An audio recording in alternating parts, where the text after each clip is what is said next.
Ассалаумағалейкум, төбелесесе бір бүйрегі бұрып тұратын қазақ жанкүйерлері. Бүгінгі шолу Ресейдің талай алыптарын жалаң қол ұрып талдырып жүрген шымкенттік бауырымыз Бағдат Дүйсенбаев туралы болмақ. Топ-дог FC тұжырымы жекпе-жек әлемінің бір жаңалығы десек те болады. Жігіттер қолдарына ештеңе киместен жұдырықтасады. Рингтар болса сабаннан жасалған.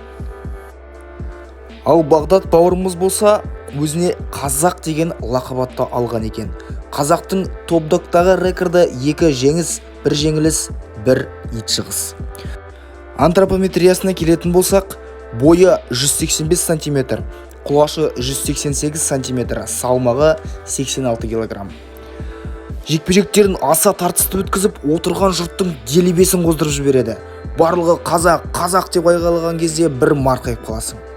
Алдына қойған қарсыластары кім болса да тайсалмайтын, қазақ өліспей беріспейді. Елден жырақта жүріп, қазақтың атын шығарып жүрген бұл жігітке алда тек қана жеңістер тілейміз.